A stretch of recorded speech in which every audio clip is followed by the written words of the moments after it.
오늘 말씀 제목은 희망과 웃음에서 다시 희망으로 라는 제목으로 하나님 말씀을 전하도록 하겠습니다. 사무엘이 태어났을 때에 주변 상황이 여러분 어떤 상황이냐면요, 희망이 없는 상황. 오늘 말씀 제목처럼 희망이라는 것은 전혀 없는 그런 상황.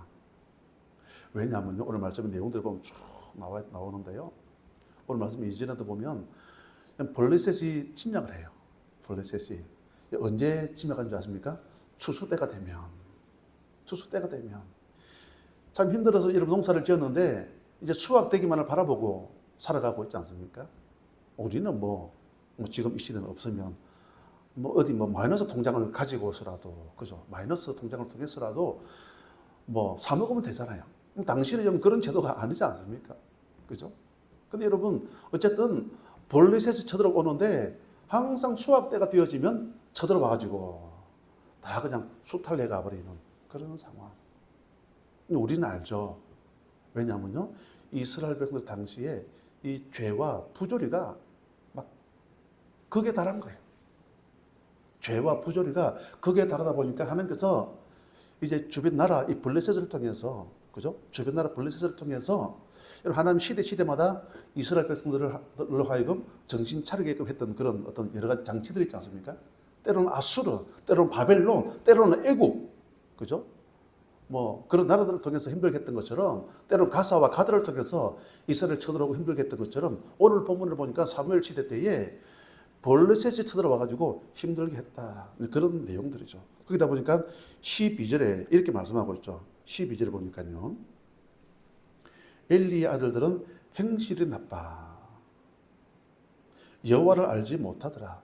엘리가 여러분 누굽니까? 제사장. 근데 엘리의 아들들은 행실이 나빠. 지금 여러분들 가지고 계신 책은 이게 개역 개정판 성경이잖아요. 거기가 대부분을 보면, 이제 개역 한글 성경에 보면요, 저들은 불량자라. 더 이해하기 쉽죠. 행실이 나쁘다, 불량자. 우리가 어떤 사람을 보면서 저 사람은 불량해 이런 거 있잖아요. 불량해. 뭔가 일반적인 그 도덕적인 생활에서 벗어난 그런 행동을 하면 저 사람은 잘못된 거야, 불량해. 엘리 아들들을 보니까 불량하다고 그렇게 성경은 말씀하고 있고요. 그러면 13절부터 16절에 보니까 무슨 고기를 삶고 새살 갈고리가 막 나와요. 그러면 그 밑에 보면 또 이 사관들이 아니면 제사장들이 어떤 고기를 구울 때 보니까 하나님 앞에 고기를 삶아다가 그리고 기름으로 하나님 앞에 제물을 드리고 가는데, 아마 어떤 제사장들은 아마 생고기, 우리 집은 육회. 저는 육회 잘 못 먹어요. 못 먹는데 어쨌든 그 당시에 제사장들은 삶은 고기보다는 아마 육회가 더 좋나 보죠. 그러다 보니까 삶지 않고 그냥 고기를 바로 가지고 와라. 그렇게 하지 않으면 우리가 억지로 빼앗겠다라는 말씀들도 막 나와요. 한마디로 무슨 말이죠? 배금주의. 그 시대가 보니까 배금주의. 배금주의가 여러분 뭡니까? 돈을 사랑하는 거예요. 돈을 사랑해서 너무 사랑하는 거예요. 돈만 된다고 한다면, 나에게 어떤 이익이 오기만 온다면 수단과 방법을 가리지 아니하고 막 갈취하고 빼앗고. 그래서 성경에 보니까 돈을 사랑함이 일만 악의 뿌리다. 오늘 성경 말씀 보니까 이런 배금주의가 막 판을 치는 이런 시대. 딱 그러다 보니까 오늘 하나님께서 하시는 이 문제를 해결하는 방법이 나와요. 그 방법이 여러분 좀 무서운 말씀들이에요. 그게 오늘 말씀 31절 말씀이었죠. 31절. 우리 읽지 않았지만요, 31절, 32절, 33절. 제가 한번 읽어볼까요? 보라, 내가 네 팔과 네 조상의 지팔을 끊어 네 집에 노인이 하나도 없게 하는 날이 이럴지라. 노인이 없대요. 32절, 이스라엘에게 모든 복을 내리는 중에 너는 내 처소의 환난을 볼 것이요 내 집에 영원토록 노인이 없을 것이며, 33절, 내 제단에서 내가 끊어버리지 아니할 내 사람이 내 눈을 쇠잔하게 하고 내 마음을 슬프게 할 것이요 내 집에서 출산되는 모든 자가 젊어서 죽으리라. 엘리 가문에 이런 일들, 늙어서 죽는 자들이 없고 우리 식으로 단명, 젊어서 죽는 그런 일들이 벌어질 것이다. 그런 말씀이죠. 다시 말씀을 정리하겠습니다. 서론에 정리하겠습니다. 여러분 지금 이스라엘 백성들이 지금 사무엘 시대 때 지도자의 타락, 배금주의, 그 블레셋이 쳐들어오고 이런 모든 상황 속에 여러분 희망이 없지 않습니까? 희망이 없는 그런 상황 속에서 하나님께서 일하시는 방법이 뭐냐면요. 오늘 31절 33절 보니까 노인이 그 집에는 없을 것이며 젊어서 다 죽는다. 하나님께서 죽이시는 그런 방법을 통해서 하나님의 희망을 만들어 가시더라. 그런 말씀이죠. 희망을. 여러분 민수기 14장 30절에 이렇게 말씀하고 있습니다. 우리 잘 아시는 말씀이죠. 여분네 아들 갈렙과 눈의 아들 요수아 외에는 갈렙과 요수아 우리 알고 있지 않습니까? 그들은 믿음의 보고 맞죠? 믿음의 보고 나머지 10명의 정탐꾼은 부정적인 보고 안 됩니다. 큰일 났습니다. 막 문제를 막 만들어 버리지 않습니까? 그러다 보니까 이렇게 말씀하고 있죠. 눈의 아들 요수아 외에는 내가 맹세하여 너희에게 살게 하리라 한 땅에 결단코 들어가지 못하리라. 너희가 사로잡히겠다고 말하던 너희의 유아들은 내가 인도하여 드리리니 그들은 너희가 싫어하던 땅을 보려니와 너희의 시체는 이 땅에 엎드려질 것이요. 이게 무슨 말이냐면요. 광야 40년 동안 그죠? 광야 40년 동안 출애굽한 1세대가 땅에 엎드러질 것이요. 다 죽을 때까지 빙글빙글 도는. 그러면서 여호수아와 갈렙 그리고 그 다음 세대 그들을 데리고 가나안 땅에 들어가는 그들의 희망을 통해서 희망이 뭡니까?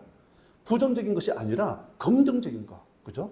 어떤 경우에도 하나님 함께 하시면 할 수 있습니다. 이런 희망과 소망을 가지고 있는 여호수아 갈렙과 그 다음 세대를 통해서 하나님의 희망을 만들어 가시더라. 저는 이 아침 예배는 우리 모두가 오늘 말씀 제목처럼 희망 없으면서 다시금 희망을 만들어 갈 수 있는 우리 모두가 되시기를 주님의 이름으로 간절히 축복합니다. 그럼 희망 없는 세상을 뒤집는 방법이 뭐냐 그거예요. 오늘 첫 번째 메시지 같이 한번 보실까요? 우리 한번 읽겠습니다. 시작. 희망은 생명을 심는 것입니다. 아멘. 여러분 희망은 뭐라고요? 생명을 심는 것.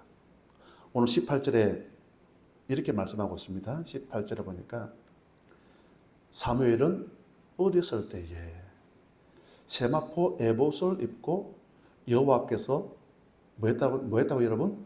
섬겼더라. 이 섬겼더라가 여러분 영어 성경에 보면요. 워십이라고 나와요. 워십. 여호와 앞에서 뭐 했다고요? 워십. 여러분 워십은 뭡니까? 예배.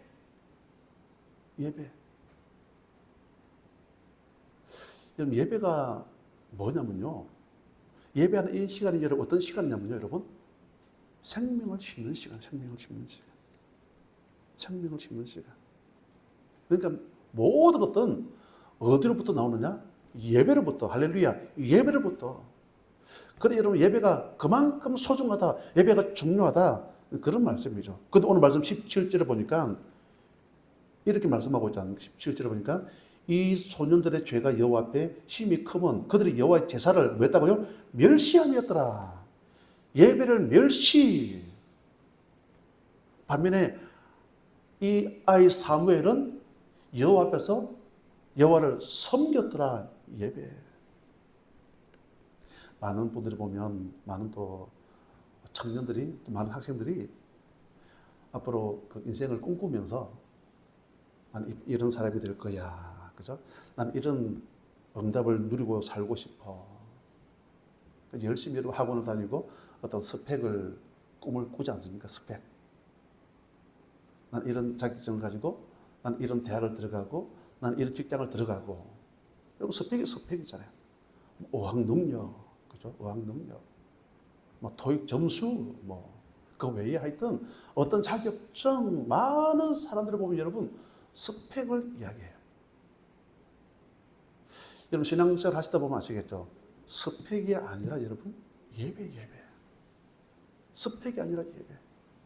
여러분 성경에 이런 부분들요 엄청 나와요. 여러분 가인과 아벨. 여러분 창세기 4장에 보면요 가인의 후손이 나와요. 야발, 유발, 두발, 가인. 그들은 각양 날카로운 기계를 만들었다. 무슨 말이죠? 이 스킬, 이 기술에 있어서는요, 이 가인의 후손들이요, 엄청난 거예요. 목축업자의 조상이 되어졌다. 무슨 말입니까? 엄청난 경제적인 부, 또 퉁소, 그죠? 퉁소, 어떤 문화, 예술, 이런 쪽에 엄청나게 뛰어난 재능을 가지고 있더라. 가인의 후손들. 여러분, 그 가인의 후손들을 보십시오. 창세기 6장에 보면, 여호와 하나님 이 땅에 사람 지었으면 왜 했다고요? 한탄. 나중에 보면 여러분, 물로서 다 휩쓸어 버리더라. 여러분, 가인의 후손은 여러분, 그렇게 어려움 당하고, 여러분, 스펙은 화려한데, 그죠? 스펙은 화려한데, 그렇게 원하는 꿈, 그렇게 담고 싶었던 거, 그렇게 가지고 싶었던 거 다 가졌지 않습니까? 야발, 유발, 두발, 가인. 그럼에도 불구하고, 물로서 다 심판받았다. 그럼 가인이 여러분 실패했던 게 뭡니까? 예배에 실패했기 때문에, 예배. 여러분, 에서와 누구죠? 야곱. 에서와 야곱. 여러분, 누가 더 훨씬 더, 여러분, 남자답고 누가 훨씬 더 멋이 있어 보입니까? 누가 봐도 여러분, 에서 아닙니까? 에서. 야곱은 엄마 그냥 치맛자락이나 붙잡고, 팥죽이나 쓰고, 누가 봐도 조금 좀 그래 보이지 않습니까? 좀 남성미다운 그런 게 잘 없어요. 반면 여러분, 에서는, 이번에 우리가 파리 올림픽에서 양궁 모든 금을 다 가지고 와버렸지 않습니까? 에서도 취미가 뭐냐면 사냐? 얼마나 활을 쏘았겠죠. 활도 잘 쏘고 온몸 털이 그죠? 그런 나라 수영부터 해가지고 온몸 가득하게 털이. 누가 봐도 와 야성미 있다, 멋있다. 그래서 여러분 야곱은 팥죽이나 쓰고 집에서 늘 머무는 그런 야곱. 그건 우리가 잘 알지죠. 에서는 결국은 망하고 야곱은 성공하고. 야곱은 하나님 약속을, 하나님 언약을 그냥 대충 생각해버린 거죠. 그러니까 야곱은 결론적으로 예배를 붙들었을 때에, 생명을 붙들었을 때에 결국은 승리하게 되어지더라. 그런 말씀이죠. 저는 이 아침 예배하는 우리 모두가, 그죠? 오늘 사무엘이 여호와를 섬겼더라가 워십, 예배를 심었다. 그런 말씀이죠. 예배를. 지금도 주일학교 주일학교 예배 시간에 계속 찬양을 하고 있는데요. 복음을 심었습니다. 복음이 싹이 났네요. 30배, 60배, 100배 사랑을 심었습니다. 복음을 심었습니다. 사랑을 심었습니다. 가정의 희망도, 교회의 희망도 어디서 나오는지 아십니까? 예배. 저는 아침 예배하는 우리 모두가 예배를 심는 어떤 경우에서도 나 예배자로 서리라, 예배 사람으로 세워질 수 있는 우리 모두가 되어졌으면 좋겠습니다. 그런데 여러분, 예배 가운데 정말로 중요한 게 있습니다. 그게 뭔지 아십니까? 내가 죽어야 돼요.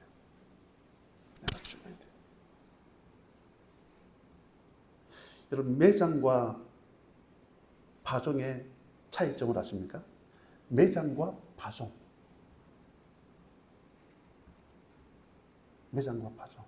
물론 그 유시와 그 시인은 보니까 매장과 파종을 좀 다르게 해석해 놓은 걸 봤는데요. 그럴 수도 있겠다.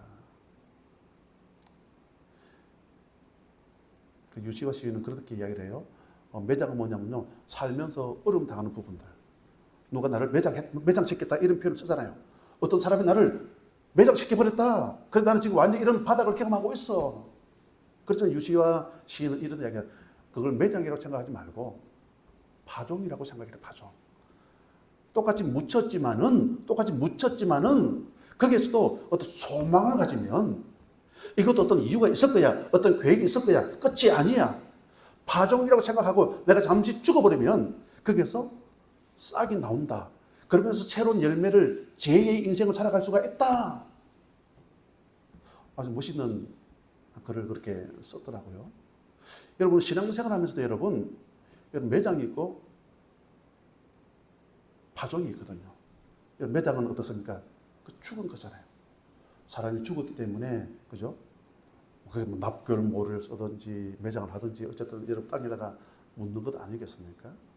우리 신앙인은 여러분 항상 이 파종의식, 파종의식. 여러분 똑같이 땅에 묻혔지만은 여러분 하늘이 미리 죽지 않으면 여러분 싹을 낼 수가 있겠습니까?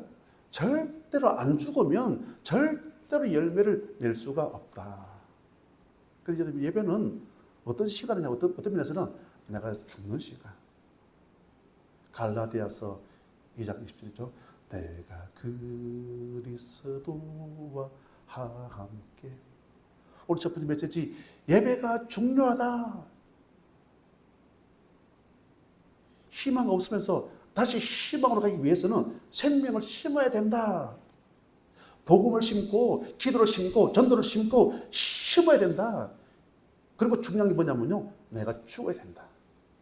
이 아침에 여러분 희망이 없습니까? 여러분 삶에 힘들고 어려움, 어떤 매장고다 같은 그런 상황에 힘들고 어려운 일들이 있습니까? 그런 상황 속에서도 어떤 경우에도 하나님 약속을 붙잡고 파종의식, 생명을 심고 믿음을 승리할 수 있는 우리 모두가 되시기를 주님의 이름으로 간절히 축복합니다. 그리고 두 번째로 보면 우리 26절 말씀을 같이 보실까요? 26절. 자, 시작. 아이 사무엘이 점점 자라매 여호와와 사람들에게 은총을 더욱 받더라. 아멘. 아이 사무엘이 점점 자라매.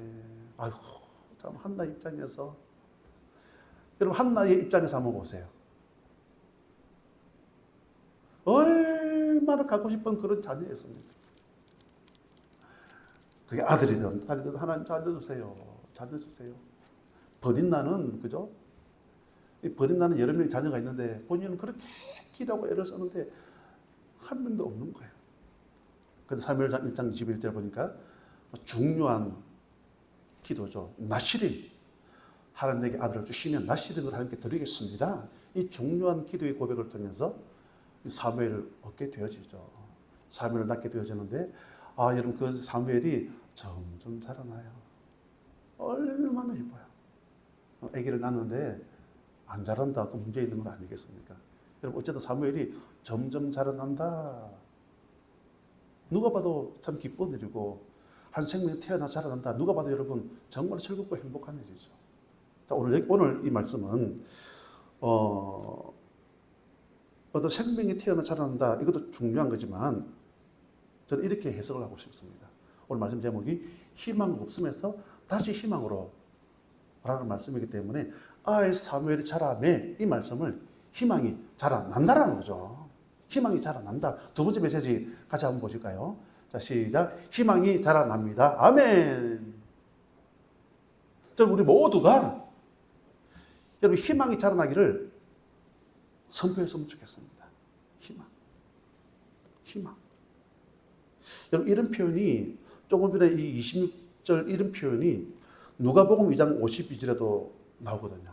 거기 보면 제가 읽어드리겠습니다. 예수는 지혜와 키가 자라가며 하나님과 사람에게 더욱 사랑스러워 가시더라. 아멘. 여기도 보니까 더욱 하나님과 사람들 앞에서 더욱더 사랑스러워 가시더라. 예수님도 여러분 유년 시절이 있었잖아요. 유년 시절. 자라나시면서 하나님과 이웃과 사람들에게 지혜도 자라나고요. 그리고 사람과 하나님께도 더욱더 사랑받는 그런 분이 되셨다, 자라났다라는 표현들이 그렇게 나오거든요. 예수님께서 자라나시니까 이 땅에 여러분 소망이 있지 않습니까? 만약 예수님이 안 계시다 그러면 그 어두운 뿐이겠죠. 절망이겠죠. 요한복음 1장 보니까 예수님을 이 세상에 빛으로 오신 예수님, 빛이 없다면 어떻게 되겠습니까? 캄캄함이 있을 수밖에 없겠죠. 예수님 오시니까 절망에서 희망으로 다시 희망으로.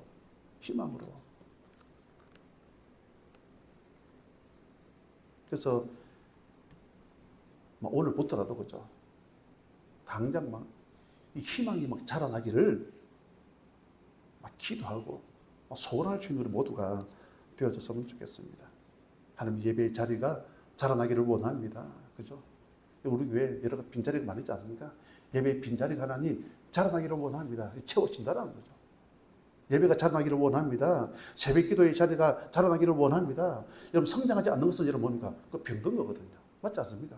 성장하지 않으면요 병든 거거든요. 오늘 아이 사무엘이 자라면 얼마나 정상적입니까?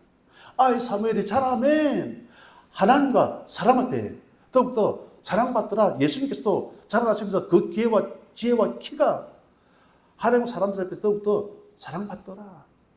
자라나는 게 정상이다. 그런 말이죠. 그런 말. 오늘 여기 보니까 여호와와 사람들에게 은총을 또 받았다라고 이렇게 말씀하고 있습니다. 은총. 여러분 하나님의 은총은 언제 임하는 줄 아십니까? 하나님의 은총은 한번 따라 하실까요? 내가 용서할 때에 은총이 임합니다. 아멘. 그런 것 같아요. 내 영혼이 은총이 입어. 여러분 언제 여러분 하나님의 은총이 임하냐면요. 내가 남을 용서할 때에, 그리고 또 다른 사람을 내가 축복할 때에, 그죠? 축복하고 내가 상대를 용서하고. 오늘 주일학교 예배에서 예수님의 기도를 주기도문을 가지고 그런 말씀을 잠시 나눴었거든요. 거기 보니까 우리가 기도해야 될 게 뭐냐면 우리가 우리에게 죄 지은 자를 사하여 준 것 같이. 맞죠? 무슨 말입니까 여러분? 그 말자 단어 자체를 보면요 이게 무슨 말인가 그런 느낌이 들어요. 이게 무슨 소리지? 예수님 기도인데 좀 어렵다. 하나님께서 우리 죄인인 우리를 용서해 주셨다는 거죠. 용서해 주셨으니까 우리 또한 또 다른 사람을 뭐 한다고요? 용서해 줘야 된다. 용서해 주면 뭐가 임한다고요? 하나님의 은총이 임한다. 그런 말씀이죠. 그래서 우리가 필요한 게 뭐냐면요. 하나님 희망이 자라나기를 원합니다. 그러기 위해서는 용서를 선포하고요. 그리고 막 축복을 선포할 수 있는 우리가 되어줘야 된다. 그런 말씀이죠. 다윗이 퇴근한 이유가 재미있습니다. 다윗이 집으로 퇴근한 이유. 우리는 보통 퇴근의 이유가 뭐냐면요. 직장 생활에서 어디 출퇴했다가 아이고 집에 가서 좀 쉬자. 그래서 쉬자. 샤워하고 어쨌든 막 맛있는 식사도 하고 아이고 쉬자. 집을 우리가 쉼의 장소로 물론 맞죠. 다윗은 우리하고는 약간 좀 다른 시각을 가지고 있습니다. 그게 뭔지 아십니까? 다윗이 퇴근하는 이유. 역대상 16장 43절에 이렇게 말씀하고 있습니다. 이에 뭇백성은 각각 그 집으로 돌아가고, 뭇백성들이 다 집으로 돌아갔대요. 그러면서 다윗도 자기 집을 위하여 축복하려고 돌아갔더라. 다윗은 퇴근한 이유가 뭐라고요? 축복하기 위해서. 축복하기 위해서. 이 희망이 자라나기를 소망했으면 좋겠습니다. 그러기 위해서는 우리 이웃들에 대해서는 용서를 선포하고요. 그리고 우리가 이번 한 주간 어떤 사람을 만나든지 간에 저는 여러분들을 향해서 God bless you. 하나님의 축복이 여러분들과 함께 하시기를 원합니다. 여러분들도 저를 향해서 God bless you. 하나님의 축복이 목사님과 함께 하기를 원합니다. 여러분 가정에 돌아가서도 아내를 향해서 자녀들 향해서도 직장 생활하면서도 누구를 만나든지 간에 이번 한 주간 축복을 선포하고요. 그리고 혹시나 마음에 좀 껄끄러움이 있고 조금 불편한 사람이 있다 그러면 내가 먼저 화해의 손길을 내미는 거죠. 그러면요 하나님의 은총이 임하더라. 은총이 임하더라. 그러면 희망은 자라날 수밖에 없다라는 거죠. 이번 한 주간 이런 믿음의 삶을 통해서 늘 승리를 경험할 수 있는 우리 모두가 되시기를 주님의 이름으로 간절히 축복합니다.